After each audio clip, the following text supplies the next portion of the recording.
Hello and welcome to using Movie Convert as per the rollout of the code that I put on Blackboard. So let's take a look at code on Blackboard. You'll find it under the content section.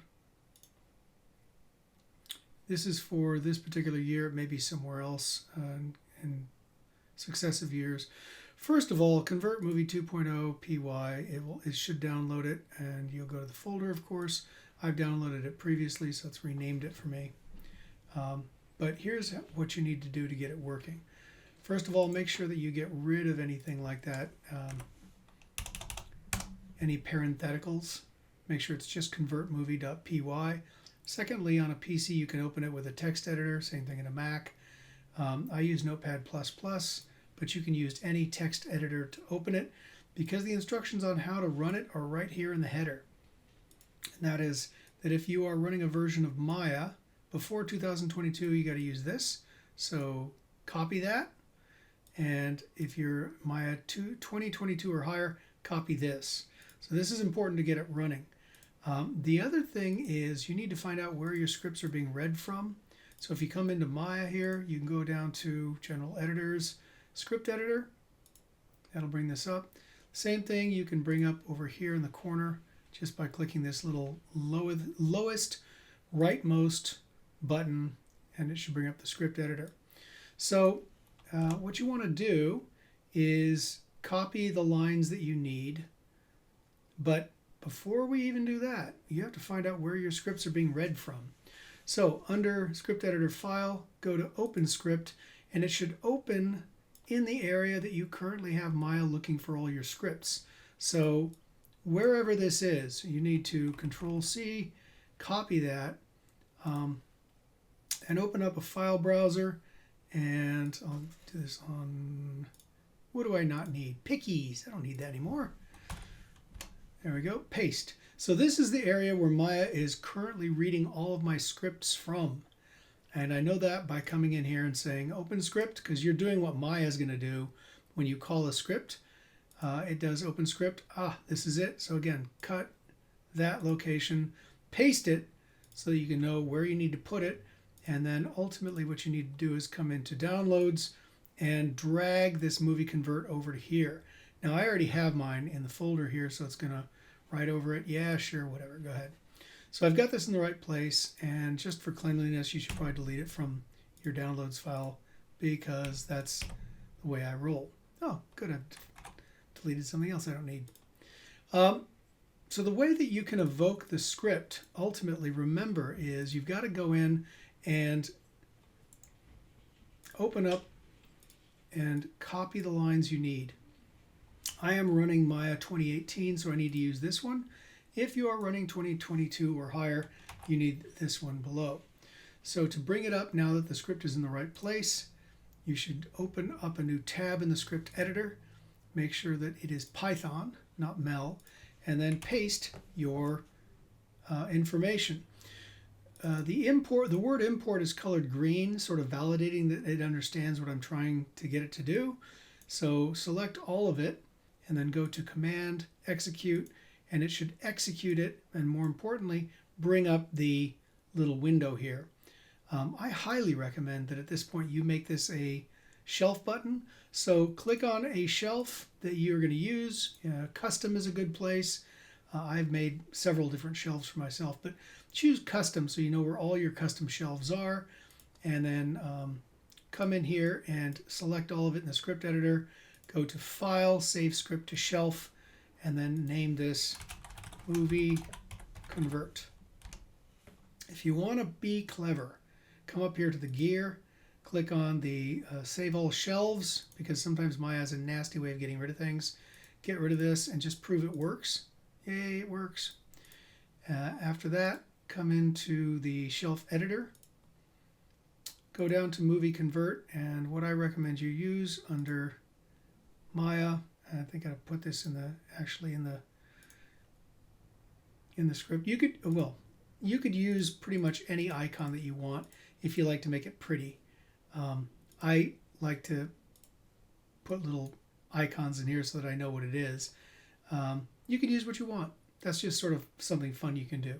But make sure you do save all shelves, because Maya, again, has a really nasty way of not saving things sometimes. So this now works. You can get rid of your script editor, you can get rid of the shelf editor, and just press the button. There we go. And going in the second part of this tutorial is based on the assumption that you've got it working. So this was just a little tutorial on how to get it working, but I already have the button over here, and I've given it a pretty little icon. Let's see if I can find the icon for you. Because, there we go, okay. So I've used this, export cache with a camel case, capital C, PNG if you want to use this. It's pretty cool. Anyway, on to the second part of the tutorial, how to use the script. Hello and welcome to the tutorial regarding Movie Convert 2.0, the script that can read in multiple single images or multiple movies and sew them all together.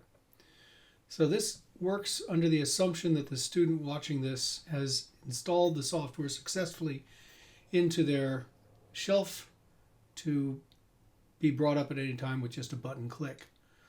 So this is where I have mine.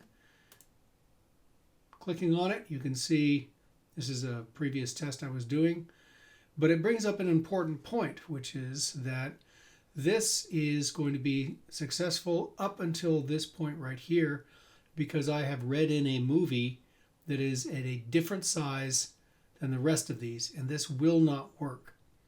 So the first thing to do is to realize that the one caveat this has is that everything has to be the same size. The good part is that you can read in dozens of different inputs, and whether they, again, are images like this or actual movies, and sews them all together. Now there's still a silver lining to the one movie I had that was not the right size. To fix that, I simply would have read that movie in and then output it at the right size. Again, this can work with just movie conversions as well, but that's one way around it. Anyway, let's go down this to get you on your way with the software. You need to make sure you have this expanded. Again, these are all collapsible. And the first thing to see is if FFmpeg, the free software, the open source software FFmpeg is loaded. It's separate software. This is what this UI basically uses for its conversion. So Convert Movie 2.0 is just sort of an interface to this software FFmpeg, which you need to download either from the main site. You can go just look up FFmpeg and make sure that you have the right executable if it's a PC, or I believe it's a Unix file if you're on a Mac, and that you have the right OS selected. And this will turn green when you have it, when you've actually shown Convert Movie where FFmpeg is. If I were to come into my browse and choose something else, then it's going to turn red, and this means it can't find it. This will not run. So make sure that you click on Browse, go into where you are actually keeping FFmpeg, again, .exe if you're on PC, and a single Unix file if you're on a Mac. Make sure this is green. Now we can begin. So in my input options, I can go in and actually browse for either images or a movie. In this case, I'm going to come in. Well, this takes me to my to a different area entirely, so I'll show you a shortcut way of getting to where your images are. I also have my projects loaded up here as shelf buttons, and I'm going to go to ITP215, click on that, open source or open scene, and I go to my scenes folder. And if I go up one level, I'm where I need to be for my images folder, which is where I've saved out all my rendered images. So now when I hit browse, it either takes me right to the project, or I could have just pasted what I put into my clipboard, which is effectively the same area. So going into the images folder, I've got several to choose from here. SO1, CO1, that's the one I want. So I'm going to click on the first image here of a series, and then I say open. And what it does is it converts those 4 digit spaces. Again, if we come back here, you've got CO1.001.jpg, and it converts that into what it needs to understand the input. So the percentile sign and then 4 and then D, that just says it's got 4 placements for the digits for the numbers. So that's fine. In fact, I could output this now, and I'm going to put this, not chicharron. Let's go to the same place, only I want to go to movies. And this puts everything right where I need to. And I'm going to I don't need separate folders in this case. I'm just going to save it here because it's going to be SO1, CO1. And that's what I'm going to do. So when you first read in these images, again, it gives you the source size, and it by default puts out the output in the same size. So you can either keep the proportions, or you could turn this off and actually give it different proportions.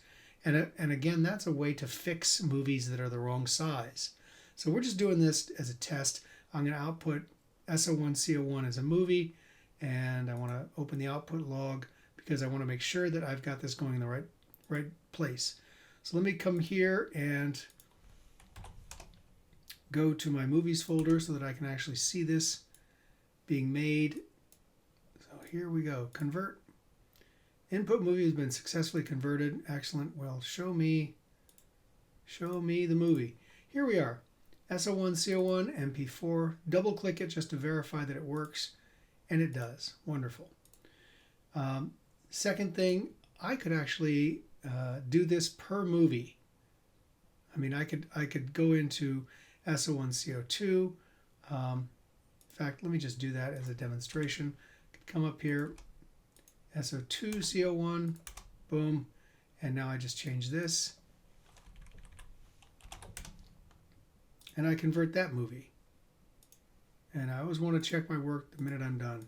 There's the second movie. I can double click that.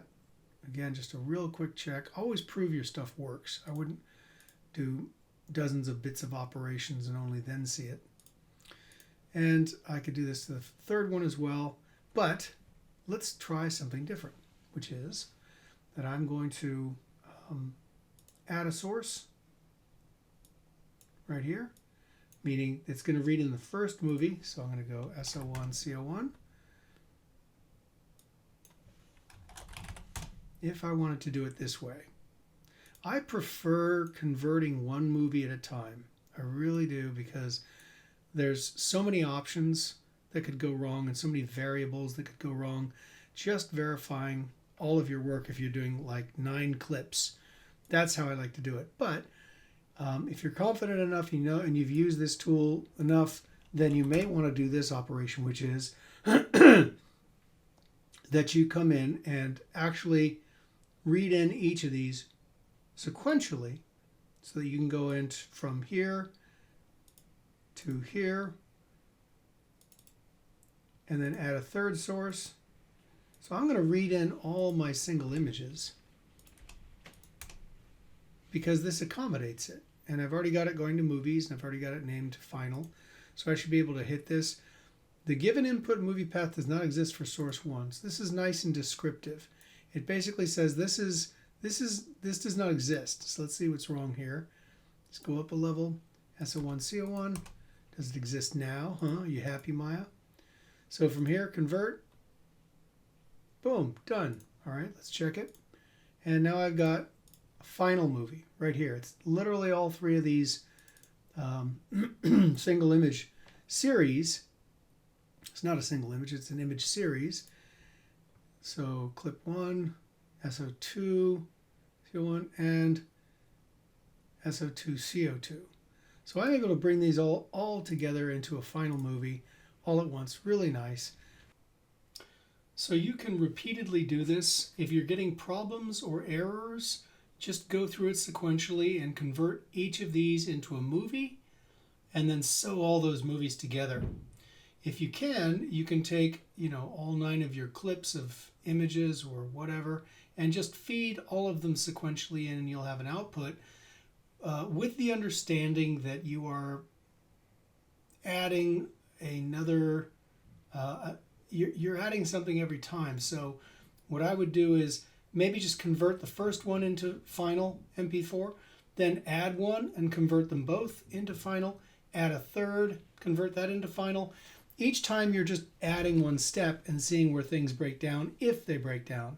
So that is a way that you can actually go through and finish your movies one at a time with a little bit of debugging, that you know what the error is if you add something and previous to it everything worked. So then you can be a little more on top of what is suspect for your source number 4, source number 5, etc. Other than that, you should be able to simply convert every time, just adding one more thing and then hitting convert, adding one more thing and writing over your final. So if you want to do it over again, it should be able to do it. There we are. This allows me to come in and check things. Again, a good way of doing so is to just make sure that you're in the right folder. Movies is what I want to see. So I'm going to copy that address, open up a folder, and go from scripts to my movies folder. And there I have final. And final, again, if you want to convert these one at a time, that's entirely possible.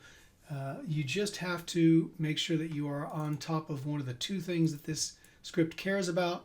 One of them is that you need to make sure you have FFmpeg. Secondly, you need to make sure that when you read in your numbered images, you have to make sure you are selecting the one that starts at 0. So in this case, I cannot come up here and select 36 or 16, 17, 10, whatever, because it has an issue with that. We're trying to fix it, but hang with us for now. 001, make sure you start at the first of your image files, and everything should work copacetic from there, because the last thing is you have to make sure that all of these sizes fit. It cannot take different image sizes or movie sizes and sew them all together.